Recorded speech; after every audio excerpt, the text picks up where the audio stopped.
और एक डॉक्टर दंपति ने संदिग्ध परिस्थितियों में जहर खा लिया है, जिससे डॉक्टर की मौत हो गई, जबकि पत्नी की हालत अभी भी नाजुक बनी हुई है।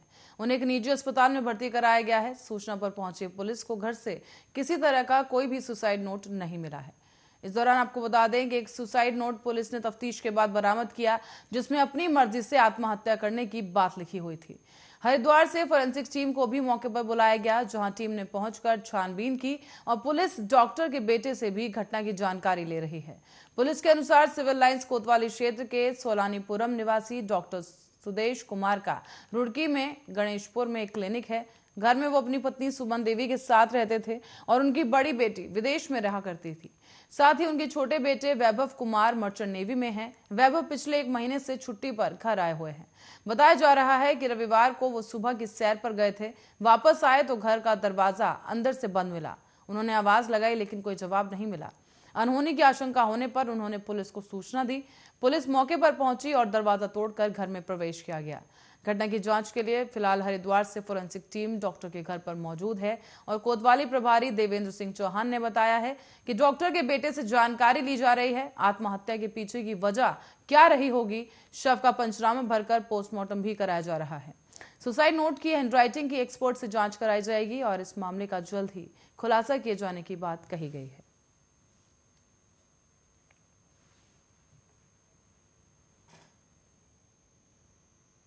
बढ़ेंगे अगली खबर की ओर। हरिद्वार से एक बड़ा फर्जीवाड़ा इस वक्त का सामने आया है, जहां हरिद्वार के बाईपास चौड़ीकरण के नाम पर एक बड़ा फर्जीवाड़ा सामने आया है। इस दौरान ठेका लेने के लिए दिल्ली के एक ठेकेदार ने 77 लाख रुपए की फर्जी बैंक गारंटी लोक निर्माण विभाग में जमा कर दी है। ठेका उसी के नाम पर हो गया और इसके बाद जब गारंटी पत्र का सत्यापन कराया गया तो पहली बार में वो सही पाई गई, लेकिन दूसरी बार जब सत्यापन में बैंक ने इसे फर्जी बता दिया।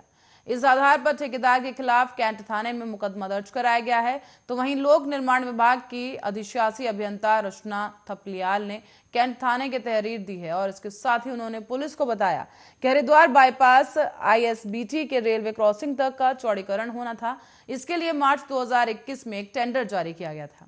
इसमें राकेश कुमार ने भी भाग लिया। कम बोली के आधार पर टेंडर उनके नाम कर दिया गया था। इसी के लिए उन्होंने 77.70 लाख रुपए बैंक में गारंटी जमा करवाए थे।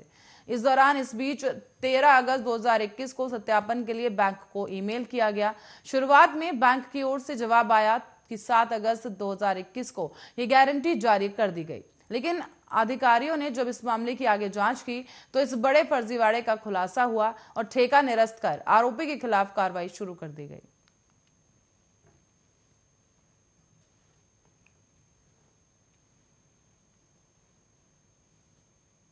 यूजी नीट से जुड़ी एक बड़ी खबर इस वक्त की सामने आ रही है, जहां आपको बता दें कि यूजी नीट की काउंसलिंग में अभ्यर्थियों के उत्तर प्रदेश और उत्तराखंड की काउंसलिंग में एक गड़बड़ी की खबर सामने आई है। इसका खुलासा करते हुए दाखिले के लिए काउंसलिंग प्रक्रिया के दौरान ऐसे 5 अभ्यर्थी पकड़े गए हैं, जिन्होंने दोनों ही राज्यों में जरूरी प्रमाण पत्र जमा करने में गड़बड़ी की है। हेमवती नंदन बहुगुणा चिकित्सा शिक्षा विश्वविद्यालय ने इन अभ्यर्थियों के आवंटन पत्र पर रोक लगाते हुए अब शासन को पत्र लिखकर दिशा निर्देश मांगे हैं। चिकित्सा शिक्षा विश्वविद्यालय के अधिकारियों के मुताबिक कुछ अभ्यर्थियों ने यूपी के स्टेट काउंसलिंग में वहां का और उत्तराखंड में यहां का मूल निवास प्रमाण पत्र लगाया है। कुछ इसी तरह की शिकायत जाति प्रमाण पत्र को लेकर भी सामने आई। प्राथमिक जांच में गड़बड़ी के मामले सामने आए और इस पर चिकित्सा शिक्षा विश्वविद्यालय ने 5 अभ्यर्थियों के सीट आवंटन रोक दिए हैं। शासन ने इस मामले में दिशा निर्देश भी मांगे हैं। हेमवती नंदन बहुगुणा चिकित्सा शिक्षा विश्वविद्यालय आजकल नीट स्टेट काउंसलिंग का आयोजन कर रहा है।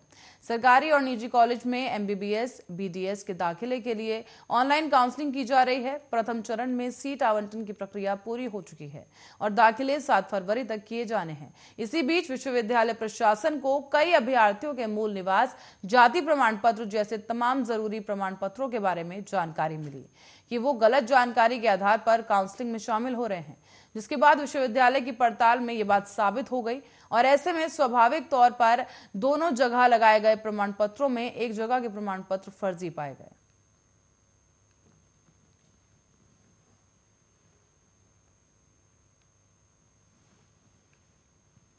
और प्रदेश में कोविड संक्रमण की रफ्तार कम तो हुई है, लेकिन पिछले 24 घंटे में कोरोना के 585 नए केस सामने आए। वहीं कोविड संक्रमण में गिरावट से राजनीतिक दलों को बड़ी राहत मिली है।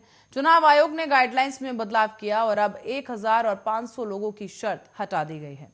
हालांकि मौत का आंकड़ा कम नहीं हुआ। रविवार को प्रदेश में कोविड के 585 नए केस सामने आए, जबकि 9 कोविड संक्रमितों की मौत हो गई है।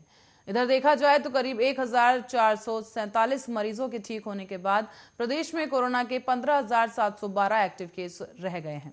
स्वास्थ्य विभाग की ओर से दी गई जानकारी के मुताबिक पिछले 24 घंटे में सामने आया है कि 585 नए मामले देहरादून से सामने आए।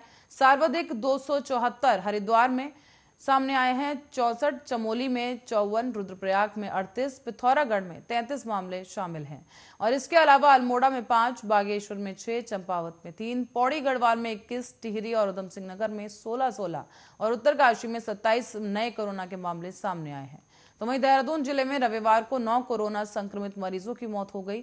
इनमें एम्स ऋषिकेश में 2 और अरिहंत हॉस्पिटल देहरादून में 1, राजकीय दून मेडिकल कॉलेज अस्पताल में 1 और श्री महंत इंद्रेश अस्पताल में 5 केसेस शामिल हैं। प्रदेश में अब कोविड के 15,712 एक्टिव केस मौजूद हैं।